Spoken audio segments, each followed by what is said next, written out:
O papai chegou. Ishimura é o típico azarado, feio, perdedor, virgem e com carisma negativo. Trabalha como vendedor, mas sem o menor riz, aquele charme essencial. Tudo muda quando ele é convocado pelo Lorde Demônio de um mundo estranho chamado Ai Ai Ai. Agora, ele precisa aprender a sobreviver ao lado de sua colega super gata e absurdamente poderosa, com nível 1000 de habilidades. A história começa em uma noite de tempestade no castelo do Lorde Demônio. Ele reúne seus 4 generais, Alandra, a Mestra das Chamas, Silfa, a Conjuradora de Tempestades, Jome, o Cavaleiro da Barreira, e, por fim, o Protetor Aquático de outro reino. A surpresa! O escolhido é Ishimura, um vendedor médio do Japão. A vida dele antes disso, um desastre. Era um recém-formado que se matava de tanto procurar emprego, só para conseguir um trabalho onde o chefe vivia o chamando de inútil. Só estou gastando dinheiro com esse fracassado. Bota ele para fazer algo de verdade. Então, Ishimura foi jogado para gerenciar sozinho a construção de uma fábrica no exterior. Mesmo desesperado, ele deu conta, mas o chefe não deu sossego e mandou mais trabalho. Exausto e derrotado, Ishimura desabou na calçada e suspirou fundo, só para ser atropelado por uma moto. Resultado: a moto lançou ele direto no mundo de Ai Ai Ai. Mas, diferente das histórias típicas, onde o herói é recebido por belas deusas e ganha uma espada mágica, Ishimura só encontrou o caos. Ishimura aterrissa diretamente diante do Lorde Demônio, que exala pura maldade, e talvez um pouco de mau hálito. Sem perder tempo, o Lorde o acolhe calorosamente e vai direto ao ponto. Quer que Ishimura se torne um dos 4 grandes generais de seu exército demoníaco.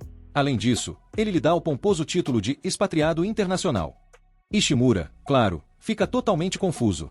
Sério que você escolheu logo um perdedor virgem como eu, quando tinha tanta gente melhor por aí? Mas o Lorde Demônio, com cara de quem fez o dever de casa, explica. Ele fez uma pesquisa completa sobre a vida de Ishimura e descobriu várias conquistas que o próprio vendedor tinha ignorado. Impressionado com o esforço de Ishimura, decidiu convocá-lo. Embora Ishimura fique lisonjeado, isso ainda não é o bastante para fazê-lo aceitar o cargo. Mas o Lorde Demônio saca sua arma secreta: benefícios. Ele oferece um salário generoso, poder de chefe, com direito a gritar "é assim que se faz", liberdade para escolher sua equipe e, o auge dos luxos, um escritório particular. Ah, mas tem mais. Se Ishimura recusar, ele será mandado de volta para o seu mundo, onde já está presumido como morto. Nenhum arranhão, claro, porque o Lorde respeita os direitos trabalhistas. Veja só, até no inferno tem compliance. Ishimura percebe que nunca terá um chefe melhor que esse, mas as lembranças de ser desvalorizado na Terra ainda o assombram. Ele, então, sugere ao Lorde Demônio que retire a oferta, achando que não é digno do cargo. Mas o Lorde, com total desprezo pela opinião dos outros, decide que a vaga é dele e pronto. O Lorde Demônio manda um recado direto: esses idiotas que nunca valorizaram o trabalho duro não sabem de nada. Ignore essa bobagem toda. Levantando-se de seu trono com toda pompa, ele promete ajudar Ishimura a desbloquear seu verdadeiro potencial e alcançar grandeza juntos nesse mundo de fantasia. Mas antes que Ishimura pudesse sequer dizer obrigado, Mandra, um dos generais, interrompe cheio de desconfiança. Como assim um humano qualquer vai servir o poderoso Lorde Demônio? Silita e Jun, os outros generais, concordam, torcendo o nariz para a decisão. Para provar que Ishimura vale alguma coisa, o Lorde Demônio ordena um teste. Porém, Mandra ignora completamente as instruções e ataca Ishimura com tudo, deixando o pobre coitado desmaiado no chão. O Lorde intervém a tempo, explicando para seus generais confusos que Ishimura é um humano comum e sem poderes. Por que, então, você escolheu esse cara? Os generais perguntam, incrédulos. O Lorde Demônio explica que o que ele valoriza em Ishimura é a inteligência, uma qualidade que aparentemente falta em todos os outros presentes. Quando Ishimura recobra consciência, ele imediatamente implora por sua vida, achando que vai virar churrasquinho pelas mãos de Alandra. Mas o Lorde o tranquiliza: meu objetivo não é usar sua força física, e sim sua mente brilhante. Quanto ao teste, o Lorde revela que é um desafio de inteligência, para mostrar por que cérebros são tão importantes quanto músculos. E mais, o plano do Lorde é construir alianças com raças próximas, e para isso ele precisa de alguém esperto no comando. O plano do Lorde Demônio de fazer alianças com salamandras e lobisomens não está indo muito bem. O motivo? Falta de bons negociadores. Para provar que Ishimura é digno de ser um dos 4 grandes, o Lorde lhe dá uma missão: convencer os Minotauros a se juntarem ao exército demoníaco, ganhando a confiança deles. Alandra, a Ruiva Ardente, literalmente, é mencionada como uma possível ajuda na missão, já que é uma ex-negociadora experiente. Mas, enquanto eles atravessam a masmorra rumo à câmara do chefe dos Minotauros, Alandra não perde a chance de provocar Ishimura, chamando-o de velhinha lenta. Ele, claro, fica intimidado e começa a duvidar que conseguirá passar no teste. Mesmo achando que é só um vendedor fracote, Ishimura se agarra à determinação. Ele se lembra dos conselhos do Lorde Demônio para ignorar as negatividades e abraça a oportunidade de mostrar seu valor. Afinal, é sua chance de finalmente trabalhar para alguém que o valorize. Quando chegam à câmara do chefe Minotauro, as portas gigantescas já são o suficiente para quase fazer Ishimura desmaiar de nervoso. Alandra, vendo a tensão, sugere que ele abra a porta sozinho, mas não perde a chance de jogar um terrorzinho. Minotauros podem ser bem agressivos, cuidado para não virar panqueca. Tremendo como vara verde, Ishimura hesita, mas sabe que não pode desistir agora. Antes de repensar suas escolhas de carreira e sair correndo, Ishimura vê a porta sendo aberta por Menra. A luz invade a sala, e ele decide ignorar seus pensamentos negativos e encarar o teste. Mas quando a porta se abre completamente, ele dá de cara com um minotauro gigante. Na hora, ele quase consegue se ver estampado no chão como um tapete de boas-vindas, exatamente como Alandra tinha descrito. Depois de respirar fundo para não entrar em pânico, Ishimura tenta manter a calma. Percebendo seu medo, Alandra se oferece para liderar as negociações. Cheia de confiança, ela avança até o Lord Terius, chefe dos Minotauros, e começa a se gabar de suas habilidades incríveis. Todo mundo acha que o sucesso é garantido, até que ela transforma a negociação em um barraco digno de feira livre. O que deveria ser uma conversa profissional vira uma gritaria absurda. Fica claro que a ruiva não entende nada de negociação. O Lord Terius, já sem paciência, expulsa todo mundo da sala com uma expressão de "chega dessa palhaçada". Tentando aliviar o constrangimento, Alandra vira para Ishimura e solta: "Olha, até que começou bem, sabe?" Claro que ninguém acredita nisso, nem Menra, que implica dizendo que o Lord Terius ouviu tudo, mas recusou porque o plano de Alandra era péssimo. Irritada, ela acusa o Minotauro de ser teimoso e de não querer mudanças, só para esconder o fracasso total da sua abordagem. Com a ruiva fora de combate, o peso da missão agora recai sobre Ishimura. Será que ele vai dar conta? Ao ouvir os barulhos furiosos do Minotauro, Ishimura decide dar o fora antes que virasse churrasco, planejando voltar com uma estratégia melhor. Assombrado pela imagem do chefe Minotauro musculoso e intimidador, ele luta para se concentrar. Mas aí, ele lembra dos tempos de salário mísero man, quando os clientes sempre diziam não antes de finalmente cederem. Inspirado, ele vira sua bebida, estufa o peito e resolve enfrentar o Minotauro com um plano. Enquanto isso, Alandra corre até o rei para contar que Ishimura tinha falhado miseravelmente. O rei, mais paciente que santo, manda ela esperar antes de dar pitaco. Quando Alandra volta à sala de Terius, encontra Ishimura segurando um saco de feno. Sim, feno. Ela olha para ele como se tivesse visto um lunático e pergunta o que diabos ele está fazendo. Ele explica, todo sério, que é para usar na negociação com Terius. Cética e com uma sobrancelha levantada, Alandra avisa que negociar com o chefe dos Minotauros é impossível. Mas Ishimura, agora um filósofo das vendas, responde com confiança: o tamanho do cliente não importa. O sucesso está em diminuir a lacuna cognitiva entre vendedor e cliente. Com essa frase digna de coach motivacional, ele pega o saco de feno e promete fazer dar certo. Alandra, que já estava acostumada com Ishimura medroso e perdido, percebe que ele agora tem confiança de sobra. Será que o feno vai funcionar? No dia seguinte, saberemos. Alandra entra furiosa na sala do Lord Terius, procurando o Ishimura, já que ele sumiu a noite inteira. Quando ela vê feno espalhado por todo lado, acha que rolou alguma negociação maluca. Mas o Ishimura, todo calmo, diz que Lord Terius está com o rei, finalizando o acordo. Ela fica chocada, quase cai para trás, e exige saber como ele conseguiu isso. O Ishimura revela que o Lord Terius sempre esteve disposto a negociar, mas fingia dizer não só para provocar e testar Alandra. Ela, claro, sempre saía achando que tinha falhado miseravelmente. Depois de uma conversa com o rei, Terius aparece, pede desculpas pela grosseria anterior e agradece o Ishimura por sua habilidade nas negociações. Num gesto solene, estende a mão para um aperto oficial e declara que o Ishimura passou no teste. Como prêmio, o Ishimura recebe uma pulseira dourada que o transforma no novo enviado real para assuntos internacionais. Alandra, meio a contragosto, finalmente aceita o Ishimura no time, embora ainda tenha suas dúvidas. Agora, com muitas negociações pela frente, os dois partem juntos como uma dupla improvável. O rei, observando de longe, sente esperança. Talvez, só talvez, esse time meio esquisito consiga trazer grandes resultados para o reino. Para fortalecer seu exército ao máximo, o reino está pronto para tudo, e parece que o Ishimura e sua trupe são a aposta final nessa missão. Denus finalmente está se acostumando com seu novo emprego de general demônio. Ele tem um escritório próprio, um chefe que não grita tanto, mas ainda está tentando entender como funciona essa coisa de ser vilão oficial. Achando que está na hora de socializar com os coleguinhas, ele vai até o quarto de Scylla para se apresentar. Só que quem atende a porta é uma assistente com cara de "tô ocupada", que já manda: "O Cid tá muito ocupado para você. Volta depois." Denus sai meio desanimado, mas antes que pudesse chorar no canto, aparece Oler, toda empolgada, dizendo que o Lorde Demônio tem uma missão nova para ele. A missão?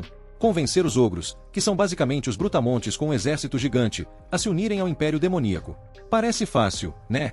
Só que os ogros são conhecidos por serem cabeça dura. O Lorde Demônio dá poderes quase divinos para Denus resolver isso, mas com um bônus implícito: se der ruim, você pode morrer, tá? Mundra, uma colega meio gente boa, se oferece para ir junto porque, né, ninguém quer virar lanche de ogro sozinho. Mas antes de partir, Denus decide visitar Gnome, a líder da divisão demônio que talvez tenha umas fofocas úteis sobre os ogros. Só que Mundra faz cara de passo longe, porque tem uma treta antiga com a Gnome. Enquanto Mundra vai checar as carruagens, leia-se, fugir do climão, Denus vai para o campo de treinamento onde Gnome está botando o pessoal para suar. Ele fica impressionado com o desempenho da galera, mas já tá se perguntando, será que ela vai me ajudar ou me transformar em saco de pancada? Gnome, a rainha do treinamento militar, termina de fazer os soldados suarem até a alma e finalmente dá atenção ao Denus. Quando ele pergunta sobre os ogros, ela manda real, olha, sei quase nada, mas o chefe deles, Obir, é famoso por ser o rei da encrenca. Boa sorte negociando com ele. Enquanto Denus tenta absorver a má notícia, Mundra aparece bufando atrás dele. Ele mal percebeu que ela estava ali e, claro, pergunta o que tá rolando.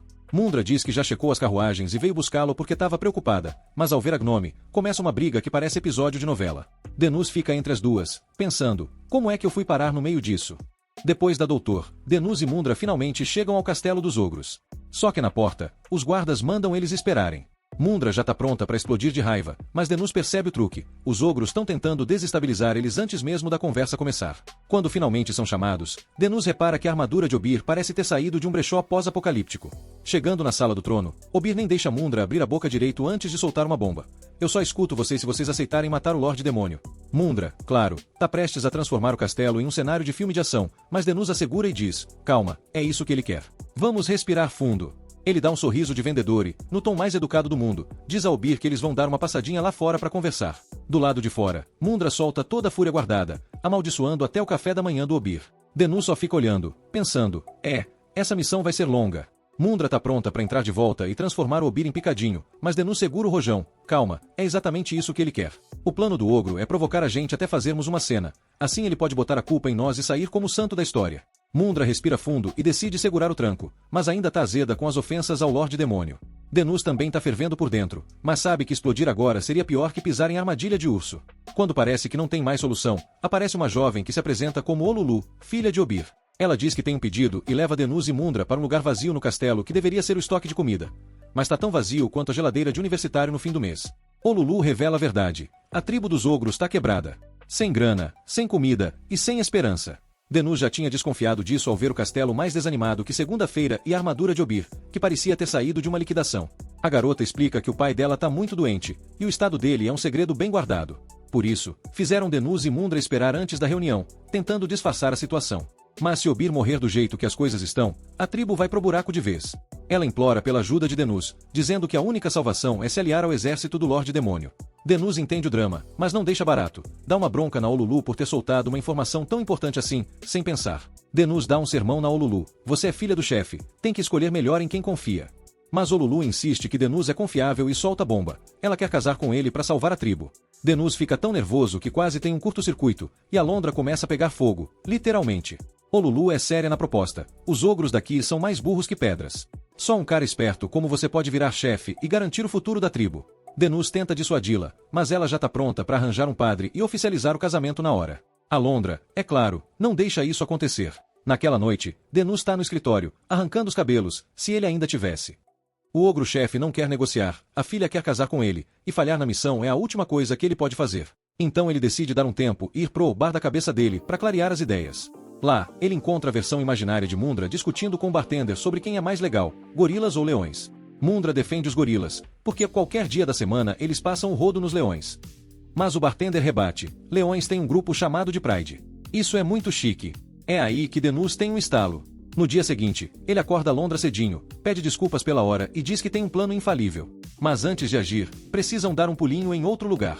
Uma semana depois, Denus e Alondra são chamados de volta ao salão do chefe, e Obir tá cuspindo fogo de tanta raiva.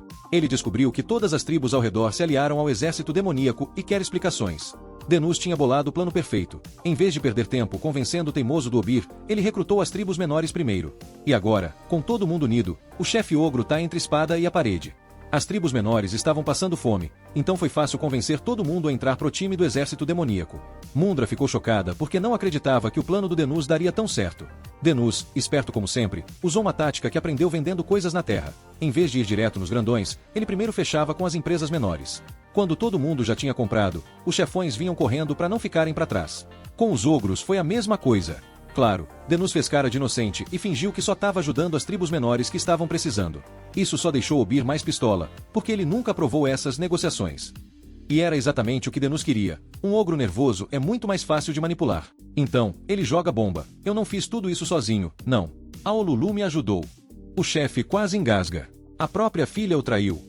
Mas Olulu manda real. Foi pelo bem da nossa tribo. Você tá velho, tá doente, e os tempos mudaram. Sem o exército demoníaco, a gente tá lascado. Denus, com sua lábia de vendedor de enciclopédia, improvisa. Que tal uma parceria igualitária, hein?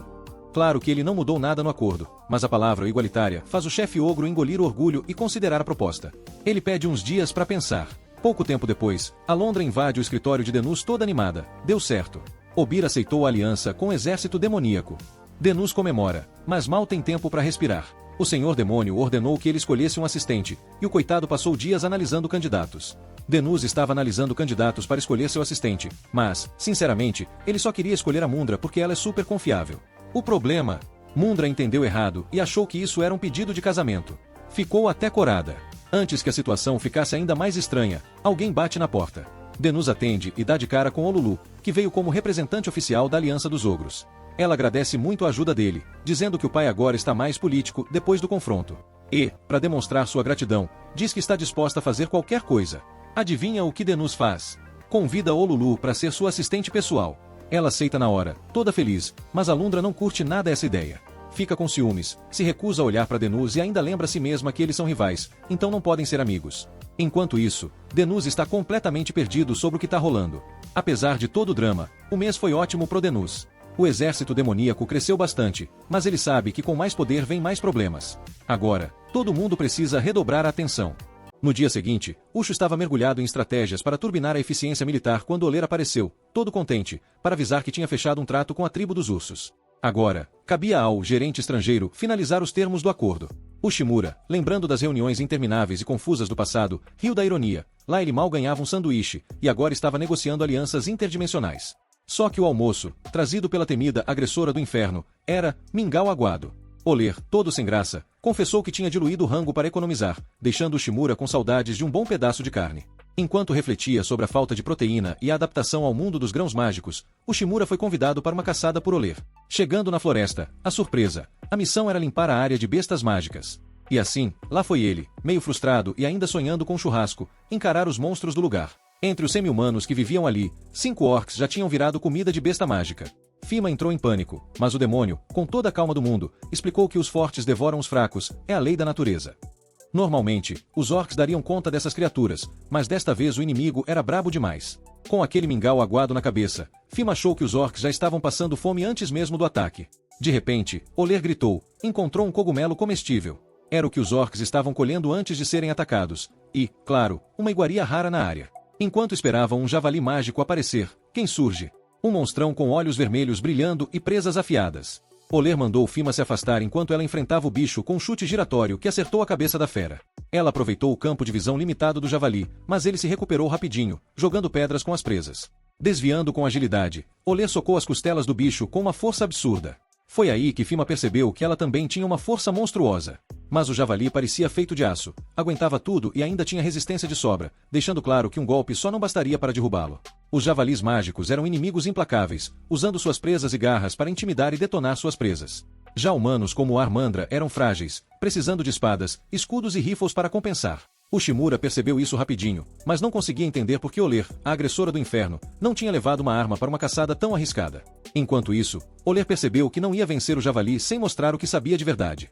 Ela odiava usar seus golpes especiais porque exigiam um tempão para se recuperar, mas não tinha escolha. Com o bicho vindo para cima, ela decidiu poupar a barriga, afinal, ninguém quer perder carne boa. E, com um golpe estilo anime, agarrou a presa do javali e lançou um raio de energia vermelha que deu cabo da criatura. Ushimura ficou em choque, se perguntando se aquilo era magia demoníaca, mas Oler, casualmente, convidou ele para comer. Ele, ainda traumatizado, perdeu o apetite, pelo menos até o cheiro de carne assada bater. Mais tarde, os locais agradeceram a Oler com uma perna de javali para churrasco. Ushimura, finalmente animado com a ideia de comer carne, viu Oler preparar a refeição com suas próprias chamas, quase como uma chefe infernal. Oler resolveu queimar a segunda perna do javali até virar carvão, pelo visto, cabelo e tudo incluso. Fima, revoltado, reclamou que aquilo não dava nem para cachorro, mas ela teimou que ele tinha que comer assim mesmo. Quando ele finalmente criou coragem e deu uma mordida, o gosto era tão amargo que parecia combustível. Ele reclamou com Oler, que rebateu dizendo que ele vivia reclamando da comida. Foi aí que Fima teve um estalo. A culinária de humanos e demônios era tão diferente que ele corria sério risco de acabar no hospital interdimensional por indigestão. Tentando salvar o jantar, ele perguntou se alguém sabia usar um fogão. Mas, claro, a resposta veio com um plot twist: estavam quase sem sal. Determinado, Fima pediu sal e cogumelos, arregaçou as mangas e foi para a cozinha improvisada. Em pouco tempo, ele serviu espetinhos de javali grelhado e uma sopa de cogumelos com carne. Oler, ao provar, ficou chocada com o sabor incrível, e os moradores devoraram a refeição como se fosse o melhor banquete das suas vidas. Enquanto todos comiam felizes, Fima refletiu sobre seu método de chefe. Ele tirou o sangue do javali para evitar o cheiro forte, derreteu a gordura longe do fogo para não queimar e ainda deu um banho rápido na carne antes da sopa, porque até javali merece um spa culinário antes de ser servido. Fima, em um momento Masterchef, decidiu ensinar aos moradores suas técnicas de cozinha para melhorar as refeições. Mas Oler ficou preocupada, achando que isso poderia manchar a imagem dos 4 grandões. Fima discordou, dizendo que melhorar a comida era o caminho para o progresso, especialmente para uma tribo que mal tinha o que comer. Quando o sol caiu, Oler, a agressora infernal, invocou uma bola de fogo para iluminar o caminho e afastar ameaças. Só demônios podiam usar esse truque, e Fima, curioso, perguntou se Suin era um demônio ou um demi.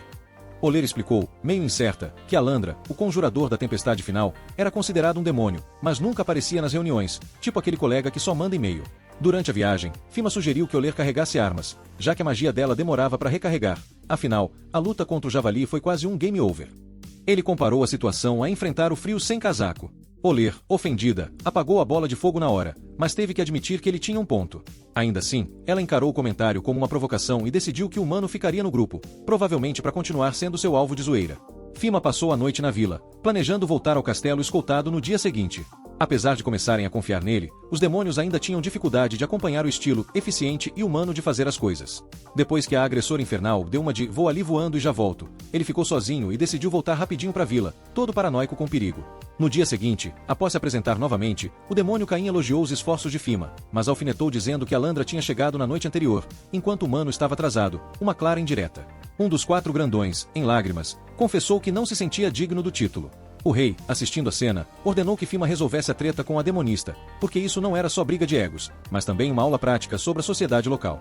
Depois da conversa, Fima ficou pensando por que Oler tinha reagido tão emocionalmente. Ele achava que demônios eram seres intelectuais e os demi-humanos, tipo os orcs, eram mais primitivos. Mas o jeito refinado e a aparência elegante de Oler bagunçaram essa ideia, deixando ele ainda mais confuso. Talvez demônios fossem só uma mistura de gênio e diva. Para os demônios, o estilo de roupa era mais do que moda, era um reflexo de cultura, crença e poder. A magia deles estava ligada ao corpo, então treinar o físico fortalecia os feitiços. É por isso que usavam roupas reveladoras, um símbolo de força e orgulho. Mas Fima, percebendo seus próprios preconceitos, decidiu estudar mais sobre a cultura deles, já que tinha metido o pé na jaca ao sugerir que Alandra deveria se cobrir mais.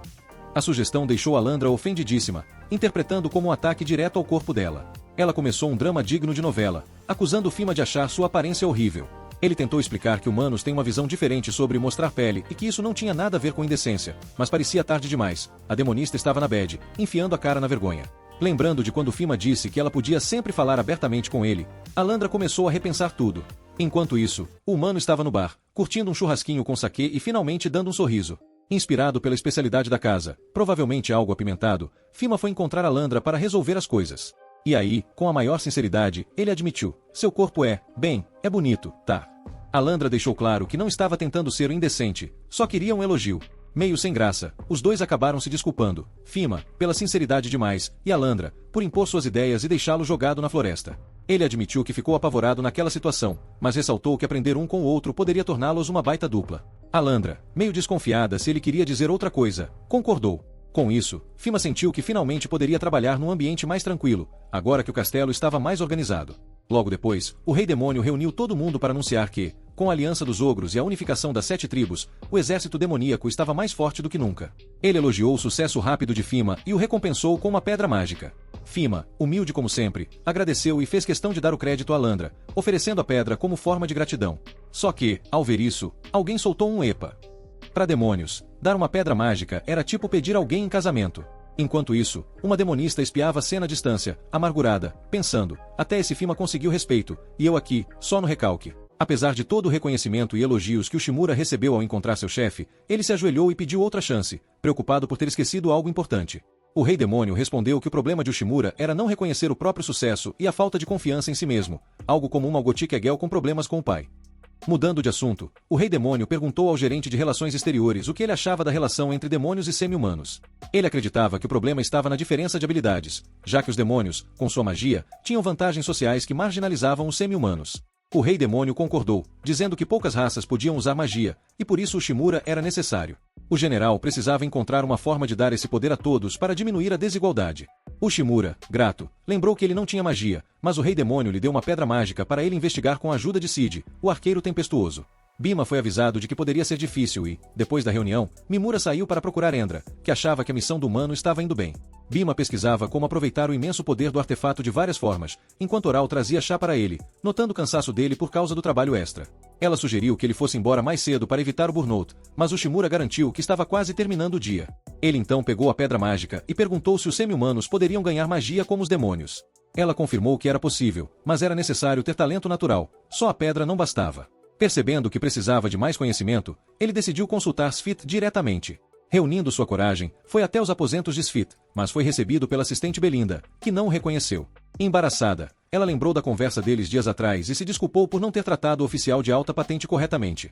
No entanto, ela informou que Sfit estava ausente novamente, o que fez Bima protestar. Insistindo que tinha uma reunião marcada, o Shimura tentou convencer Belinda, mas ela, firme, repetiu que o arquimago não estava disponível e prometeu avisá-lo quando ele voltasse.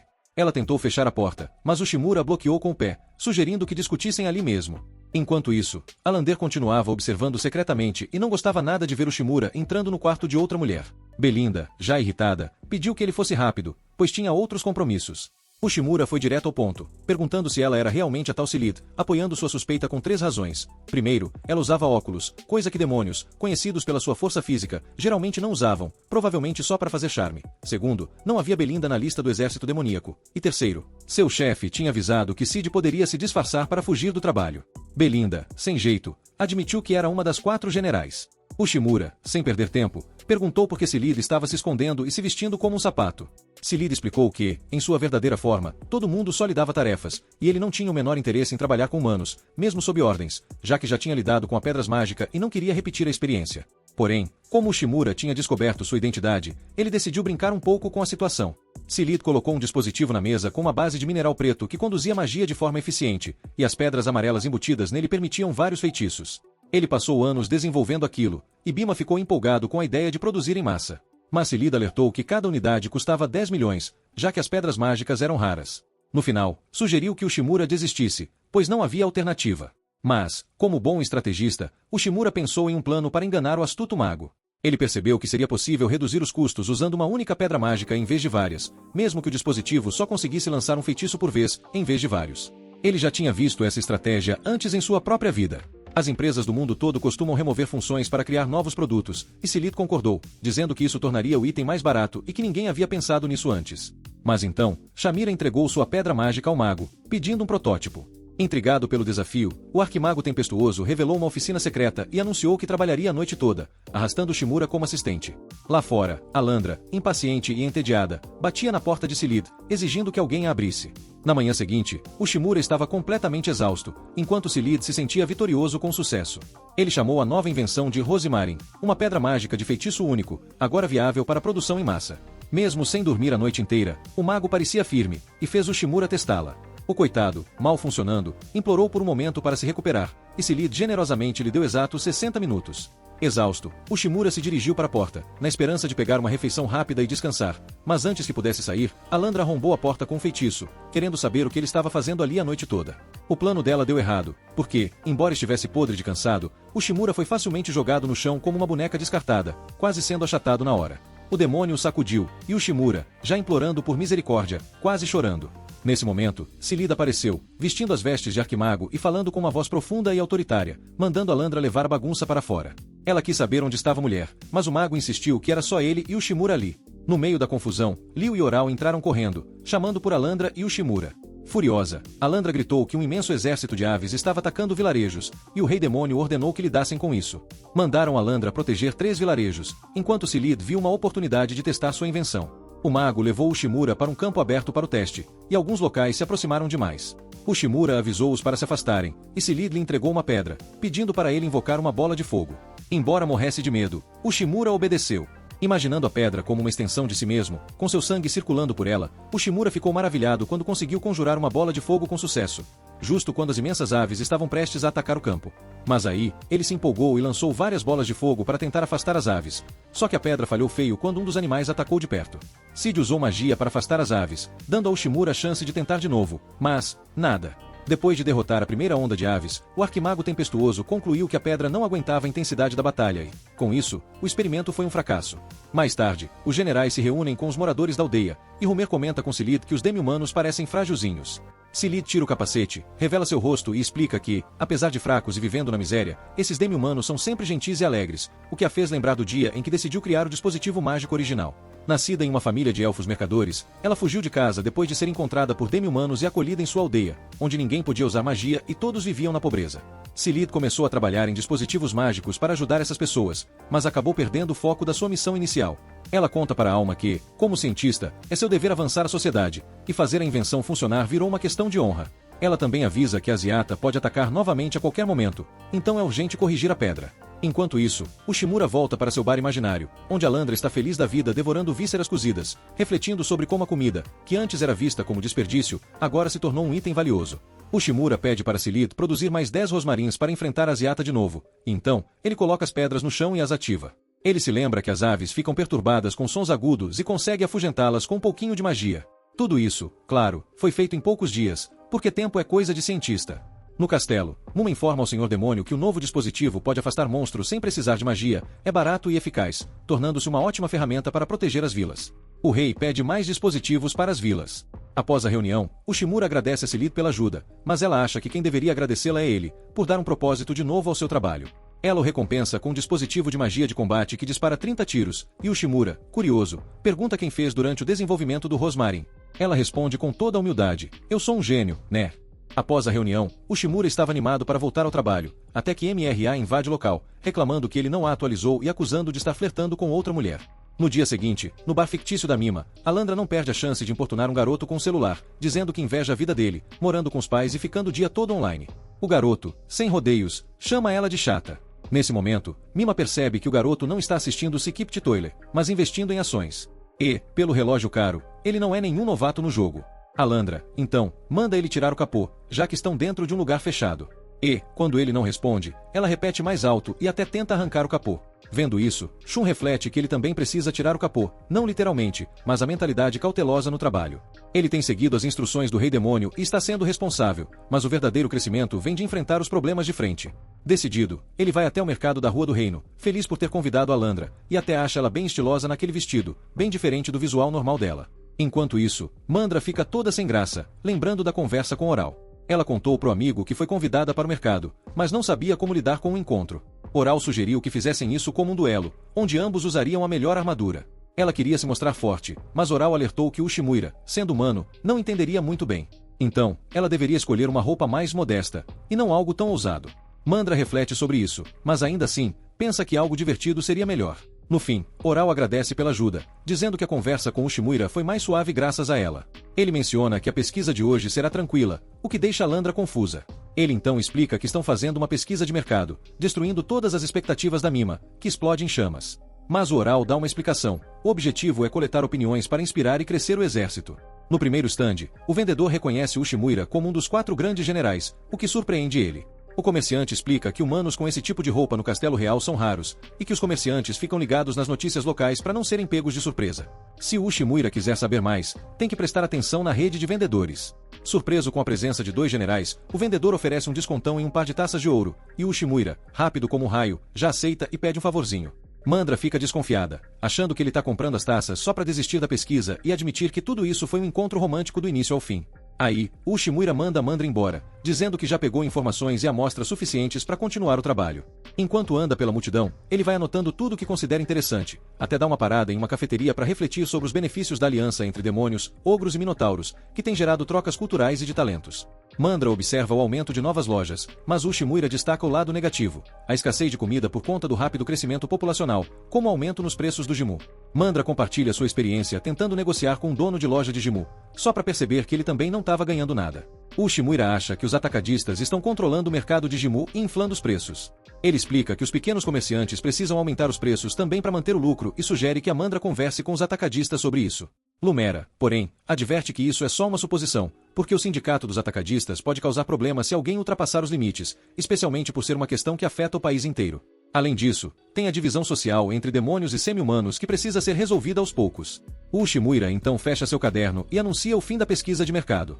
Como ainda tem tempo sobrando, ele pergunta para Mandra se ela tem planos, e ela já imagina que agora vai começar o encontro de verdade. Mas aí, o Jun interrompe, falando sobre o dia do Rua, e como Buter perguntou sobre isso, deixando a situação ainda mais confusa. A Demi-1 explica que Rua Day é uma celebração tradicional onde as pessoas trocam presentes com pessoas importantes. A Ymir pergunta se o Jun não vai dar algum presente para o exército, e ela brinca dizendo que não vai dar nada para aquele demônio rabugento. De repente, um casal de semi-humanos pede ajuda para salvar a loja deles. Os generais são levados até a barraquinha de comida, onde o casal conta que vendia Shimu há anos, mas os negócios estavam em baixa. Um comerciante chamado Buaran sugeriu vender o Shimu por um preço mais baixo por conta do aumento nos custos. Depois de fazerem um grande pedido, trabalharam sem parar para entregá-lo, mas, no dia da entrega, o Buaran disse que não sabia que o Shimu tinha que ser consumido no mesmo dia. Resultado: perderam o pedido e tiveram um prejuízo enorme. Após ouvir isso, o Jun comenta que o Uchimuira é bom tanto em negociações quanto em culinária, e talvez tenha umas ideias para ajudar. O Uchimuira prova um Shimu do casal e decide salvar a loja deles. Ele diz que o objetivo é vender 300 peças de Shimu, a mesma quantidade que a loja venderia em 2 meses. O Puma, ao provar o Shimu, diz que parece um mochi japonês, mas sem o toque final. No entanto, seu sabor suave pode ser uma vantagem, já que o mochi combina com vários pratos. Para determinar quais pratos seriam os melhores, o Uchimuira descobre que os principais clientes dele são idosos, mas esse grupo não curte Shimu.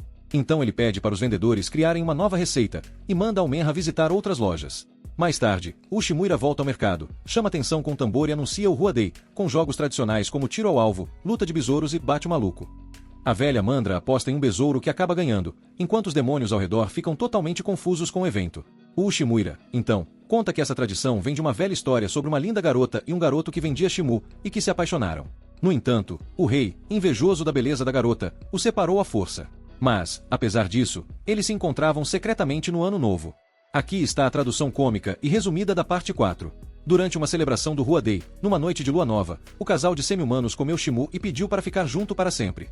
Os deuses, generosos, realizaram o desejo, abençoando-os com arco-íris e levando-os para as estrelas para viverem felizes. O Uchimuira então faz uma piadinha dizendo que hoje é lua nova e sugere que todo mundo compartilhe Shimu com seus entes queridos para ver se os desejos deles também se realizam. A galera parece curtir a ideia, e ele lembra que foi com a ajuda do Gnome e de festas como o Rua Day, que combinam com o clima de Natal e Halloween, que conseguiu tanto sucesso. O Uchimuira desafia o casal a revelar a nova receita de Shimu, agora com as cores de um arco-íris, e a juventude pira com a novidade. A Mandra então percebe que, se reposicionar o público-alvo, pode aumentar as vendas, já que o tempo pode fazer isso cair. Ela começa a pensar que, com um novo público, pode até abrir uma cadeia de lojas de Shimu, fazendo o Uchimuira sonhar com a expansão. O casal agradece muito a ele e a Alandra, mas o Uchimuira é humilde e lembra que a Alandra também ajudou, promovendo a loja no evento. Só que, ao mencionar a rival, a Mandra fica um pouco irritada, porque não curte lembrar da competição. O casal presenteia o Uchimuira com uma coleção de Shimu colorido, e ele então convida a Mandra para sentar com ele. Ele revela as taças douradas que comprou mais cedo. Mandra, toda animada, pensa que esse é o momento da proposta que ela estava esperando, mas fica na dúvida. O Uchimuira, sem cerimônia, solta que o desejo dele, ao comer o Shimu, é que a próxima missão deles dê certo. Mandra, sem perder tempo, o chama de workaholic e dá uma bronca. Quando voltam para o castelo, o chefe de assuntos estrangeiros dá um relatório ao líder supremo sobre a pesquisa dele sobre uma nação vizinha chamada Terra do Ouro, famosa pelas suas minas de ouro.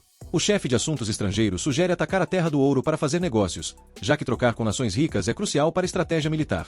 O Rei Demônio, no entanto, propõe que negociem com o Rosmarin, mas o Uchimuira não concorda, dizendo que essa tecnologia deve ficar em segredo. O líder supremo rebate, dizendo que as descobertas de Suti são únicas e quase impossíveis de replicar, e que, com talentos como o do Uchimuira, a coisa vai ser um sucesso. Mas, o Rei Demônio, com todo o seu estilo, avisa para tomar cuidado, já que a Terra do Ouro, ou o Reino da Fúria, pode ser bem perigoso. No dia seguinte, Shun fica reflexivo, lembrando que entrou no exército demoníaco há poucos meses e já está partindo para sua primeira missão oficial como um dos 4 grandes. Enquanto espera pela carruagem, Urus faz os últimos preparativos, e Alendra se oferece para escoltá-lo, avisando que o Rei Furioso, apesar de jovem e habilidoso, é notoriamente imprevisível.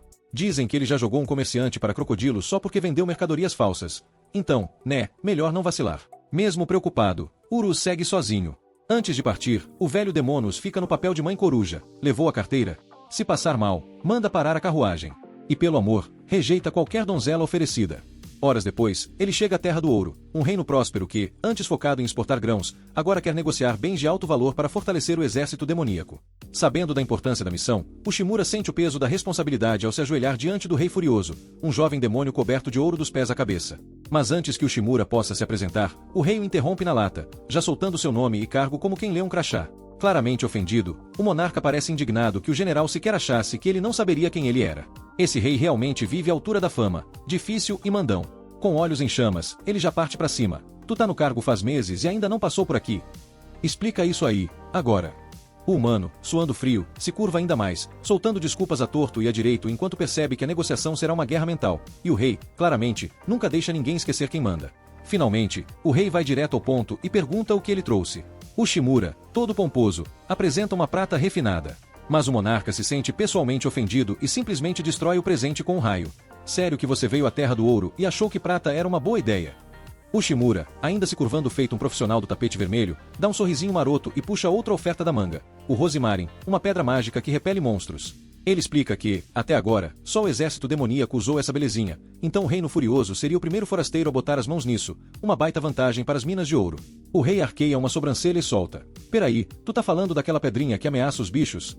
O Shimura confirma, explicando que as criaturas mágicas vivem atacando os mineradores, e sem proteção extra, é um caos. Se o Reino Furioso tivesse Rosimarin, adeus preocupação com monstros. O líder local logo percebe que isso poderia cortar um monte de custos com seguranças, então o Shimura aproveita o embalo e já apresenta um lote de pedras mágicas, incentivando o rei a testá-las. O monarca, curioso como sempre, decide fazer o teste de um jeito bem peculiar, jogando um crocodilo gigante em cima do Shimura. Totalmente apavorado e repensando todas as escolhas que o trouxeram até aqui, o Shimura ativa o Rosimarin, se perguntando por que esse reino prefere soltá-lo contra jacarés em vez de oferecer belas donzelas. Para sua sorte, a pedra funciona, repelindo o bicho. Só que tem um pequeno detalhe. Agora o crocodilo resolve avançar em direção ao rei. Lumera, vendo que a coisa pode desandar, já prepara uma bola de fogo, mas o rei é mais rápido e torra o bicho com um raio. Impressionado, ele finalmente admite que o Shimura tem coragem, confiança e lealdade, 3 qualidades raras em quem não quer virar churrasco. Satisfeito, o monarca decide comprar as pedras, e para mostrar que não brinca em serviço, joga uma pilha absurda de ouro na frente de Ushimura. O general, piscando para ter certeza de que não está sonhando, avisa que cada barra vale 7 milhões de G. O rei, nem aí para valores, pergunta sobre a capacidade de produção, e Ushimura, cheio de pose, garante que pode entregar 200 Rosimarin em um mês. Só que o rei é daqueles clientes que quer tudo para ontem e ordena que a entrega seja feita em uma semana. Para motivar o esforço, ele manda despejar 3 montanhas de ouro na frente de Ushimura e exige todas as pedras mágicas do exército demoníaco. Agora, o problema está nas mãos da equipe de produção. O gerente responsável tem que convencer Cilida a acelerar a fabricação. Só que ela, já arrancando os cabelos, avisa que a produção do Rosimarin ainda está engatinhando e não tem como atender essa demanda absurda. Para piorar, a Arquimaga alerta que forçar esse ritmo pode acabar colapsando o próprio exército demoníaco. Ou seja, Ushimura conseguiu um ótimo negócio, mas talvez tenha acabado de criar um problemão gigantesco. O exército demoníaco já conseguiu recuperar as áreas devastadas e estabilizar os recursos, então Bimur diz que agora dá para focar na produção de Rosimarin. Sem muita escolha, Cilid suspira e aceita a missão, já sentindo a dor de cabeça chegando. Do nada, chega um mensageiro do Reino Furioso com outra ordem, mas sem pedras. Ushimura, que finalmente tinha sentado para relaxar no escritório, olha para o chá que Oral serviu e pensa, eu nunca tenho um minuto de paz. Oral, por outro lado, está impressionada com o sucesso dele e pergunta quanto tudo aquilo está rendendo. Ele explica que cada Rosimarin custa 500 mil G, e no total, já garantiram 150 milhões. A ogra arregala os olhos. Nunca viu um humano fechar um negócio tão absurdo assim. Ushimura então revela seu truque de mestre, o efeito âncora. Basicamente, ele jogou na cara do rei uns itens de prata bem caros, já sabendo que o monarca ia destruir tudo. Isso fez com que qualquer coisa oferecida depois parecesse valiosíssima. Um golpe de mestre na arte da negociação. Oral vibra com a esperteza do general e promete que vão entregar tudo certinho. Mas antes que ele possa sequer saborear a vitória, chega outra mensagem, o rei quer mais 100 pedras. Ushimura já consegue visualizar Cilid bufando de raiva, e, dito e feito, ela cruza os braços, com a paciência no limite. Só que, ao invés de reclamar, ela simplesmente manda reforçar a equipe de produção. Depois de um esforço sobre-humano, a primeira leva de 200 pedras é enviada. Para manter o ritmo, os trabalhadores recebem um incentivo, ou seja, devem ter prometido comida ou folga. Logo, mais 200 Rosimarin são despachados para o Reino Furioso. Sentado no escritório, Ushimura reflete sobre seu plano genial. Quando a magia das pedras acabar, eles vão precisar comprar mais, garantindo um fluxo infinito de ouro. Sorrindo, ele já se imagina em um bar, brindando a sua própria genialidade com comida e bebida à vontade. No delírio da vitória, ele oferece um drink ao dono do bar, que aceita um bom uísque com gelo. Mas, quando Ushimura levanta o copo para brindar, craque! O vidro se parte na sua mão. Presságio. Sinal de que exagerou na ambição? Ou só um garçom que comprou copos vagabundos? Ushimura não sabe. Mas algo lhe diz que seu plano perfeito pode não ser tão perfeito assim. Out. Ushimura é arrancado do seu devaneio com Oral chegando aos berros. Ferrou. Cancelaram todas as encomendas de Rosemarin. Desesperado, ele vai investigar e descobre que um comerciante safado está vendendo as mesmas pedras por metade do preço. Enquanto isso, Oral tenta acalmar um artesão revoltado que ficou com o estoque encalhado de materiais. No castelo, a insatisfação só aumenta. Os semi-humanos estão pistolas porque as armas deles parecem relíquias de um museu, e acham que Ushimura torrando dinheiro com Rosemarin é a causa do problema. Já tem gente espalhando fofoca de que o comércio tá ruim pra todo mundo, e o ouro do reino está sumindo mais rápido que salário depois do pagamento. Diante desse caos, Ushimura começa a se questionar e relembra seus fracassos do passado. Mas, ao invés de fugir da responsabilidade, ele decide fazer algo inédito: assumir a culpa. Ele vai direto ao Senhor Demônio e confessa tudo. Mas, para sua surpresa, o chefe não dá bronca, só manda ele aprender com os erros e consertar a bagunça. Com o espírito renovado, Ushimura parte para pedir desculpas aos líderes militares. Mas Jindaun nem ligo, e Silid, enfiada num livro, nem levanta a cabeça. Missão desculpa, falhou. Antes que ele pudesse bolar outro plano, ele é capturado e jogado dentro de um saco. Sim, um saco. Sem entender nada, ele é carregado para fora do castelo. No puro instinto de sobrevivência, ele se debate até escapar, recupera o fôlego e tenta entender o que rolou. Perto dali, a General Alander divide um pedaço de carne com um camarada. Ushimura, ainda todo confuso, pergunta se aquilo era um gesto de conforto. Meio sem graça, mas sincera, ela admite que ele tem sido útil. Mas justo quando o clima começa a melhorar, um demônio aparece e se aproxima dele.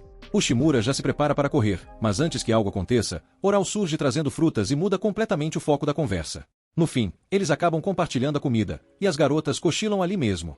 Ushimura, agora mais calmo, cobre elas com cobertor e percebe algo importante. Mesmo com todo o caos, ele tem aliados de verdade.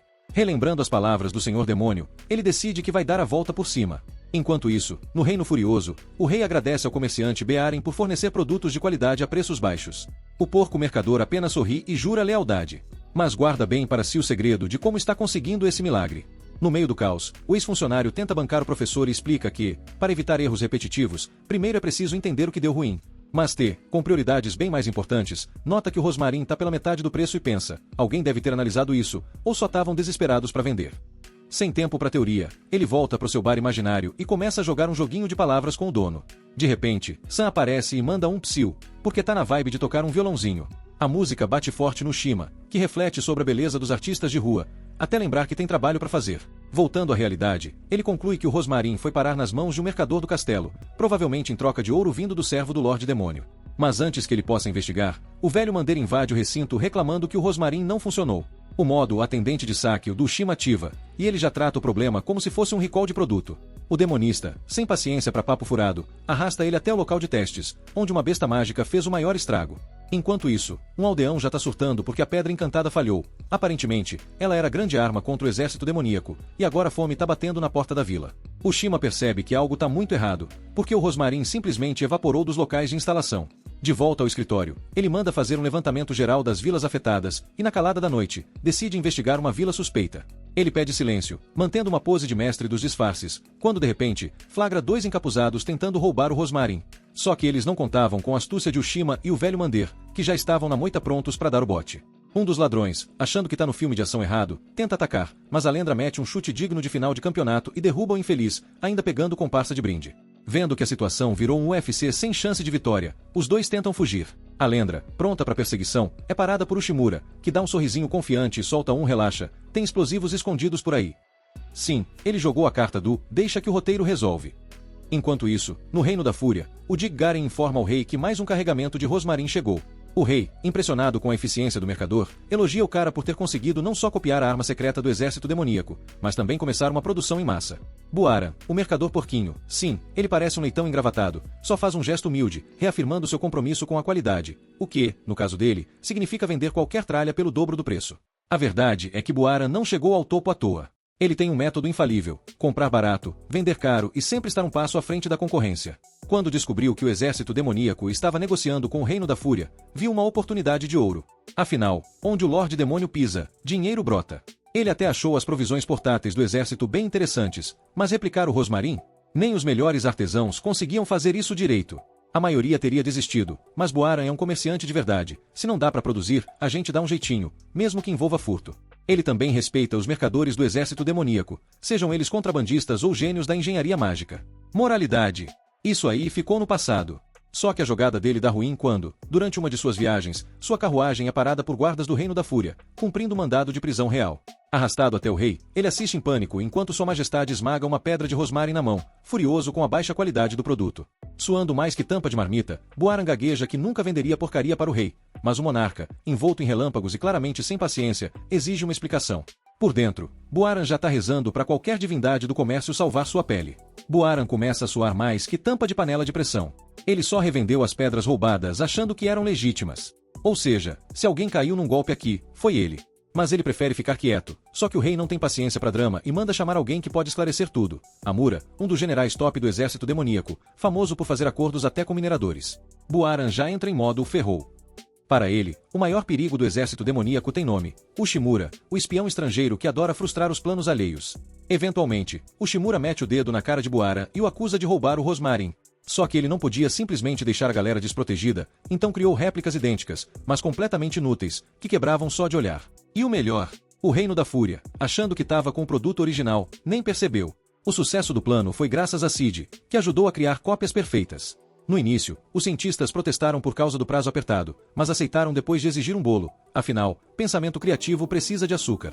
Com base nas pistas dos aldeões, Ushimura previu o próximo alvo dos ladrões e espalhou as réplicas pelos vilarejos estratégicos. Como apenas o exército demoníaco tinha acesso ao rosmarin, Ushimura usou isso contra Buaran, perguntando como raios ele conseguiu um.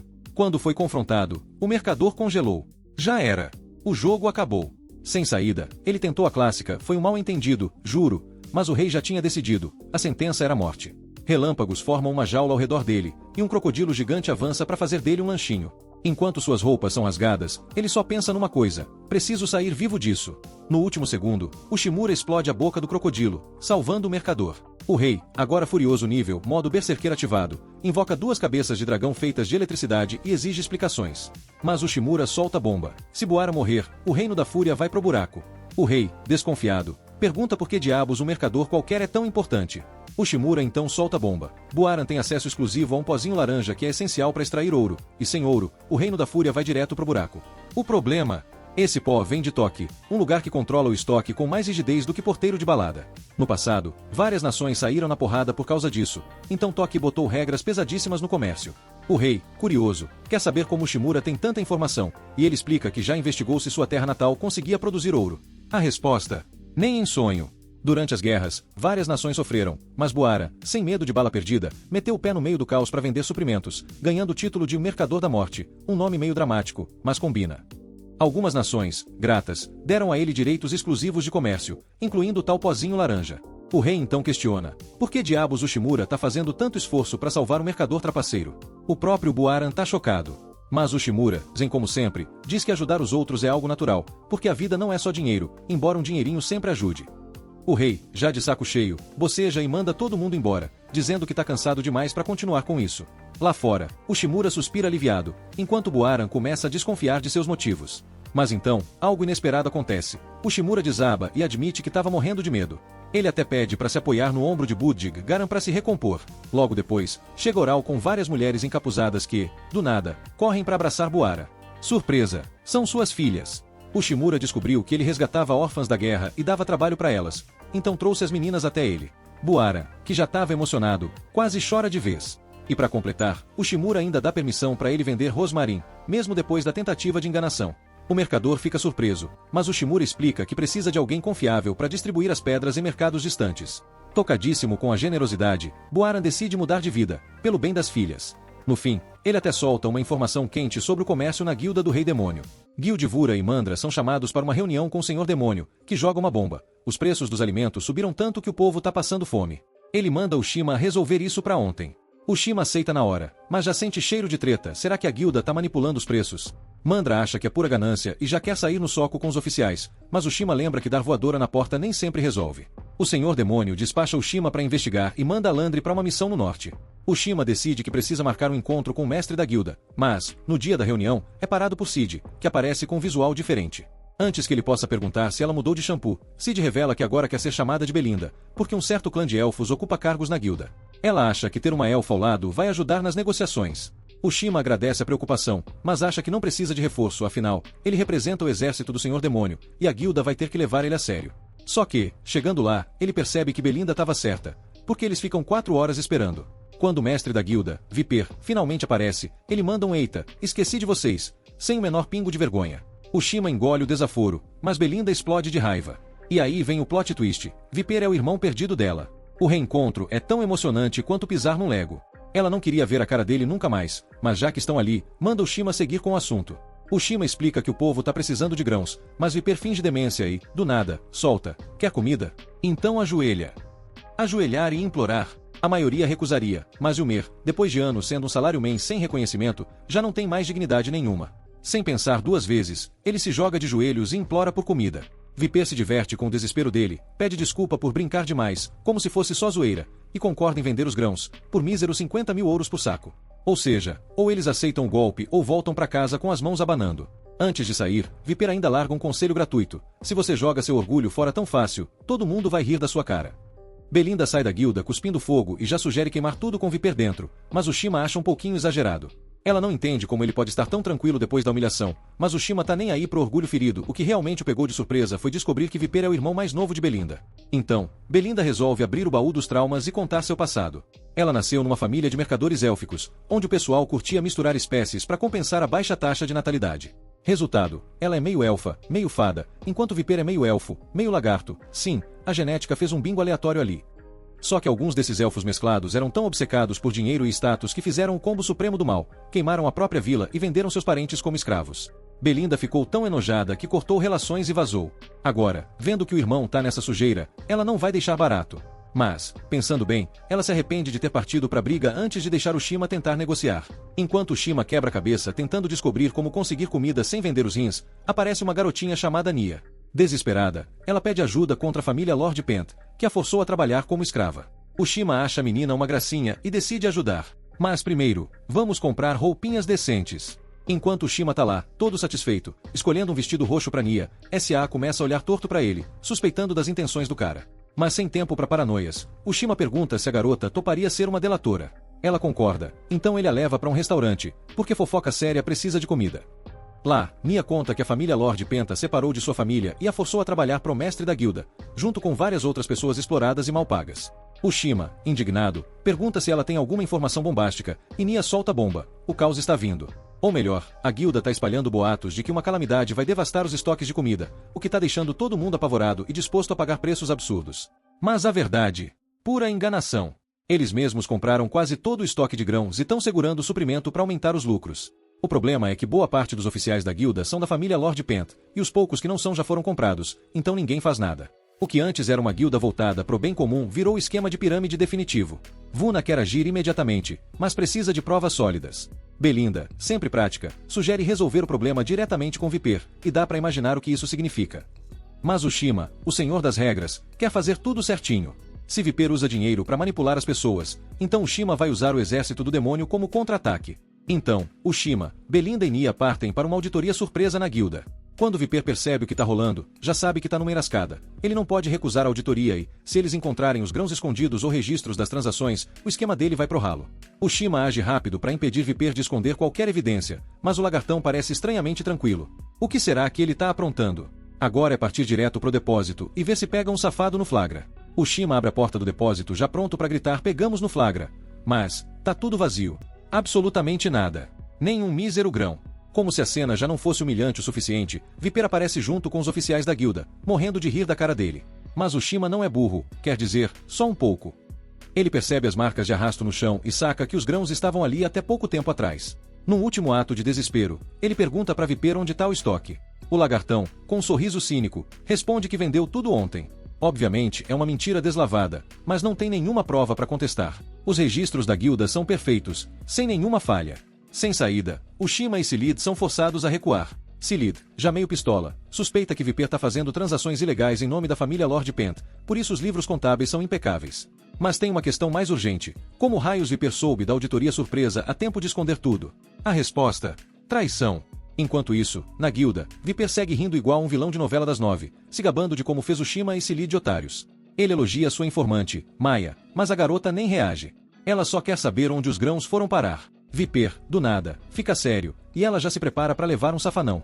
Mas ele tá de bom humor, milagre, e só dá um tapinha na cabeça dela, revelando que escondeu tudo numa caravana. O plano é esperar a poeira baixar e depois devolver os grãos para a guilda, como se nada tivesse acontecido. Ah, e sobre a família da Maya? Ainda tão vivos, por enquanto.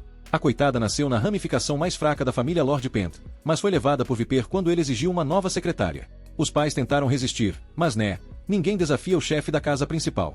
O problema? O rosto de Maya lembra a irmã mais velha de Viper, que ele claramente detesta. Então, ao invés de demitir a menina, ele resolveu fazer da vida dela um inferno diário. Um belo dia, ele mandou Maya espionar para ele, sabendo que sua aparência frágil faria as pessoas se compadecerem. Ela morria de medo de ser pega, mas não tinha escolha. Era isso ou adeus, família. Enquanto isso, Ushima anda pela cidade, reflexivo, vendo um monte de gente faminta e miserável por culpa da guilda. Ele tá tão distraído que nem percebe a Landra, que só não dá um tapa na cara dele porque ela tem classe. Ela acabou de voltar de uma missão no norte, onde detonou 30 Vivern que estavam aterrorizando vilarejos. E como boa guerreira, trouxe as cabeças de troféu. Ushima, sempre o espertão, já pensa num plano. Menos 30 Vivern significa exatamente o que ele precisava para resolver o problema da guilda. O que será que ele vai aprontar agora? Partiu 2.000 inscritos. Se inscreve aí, filhote.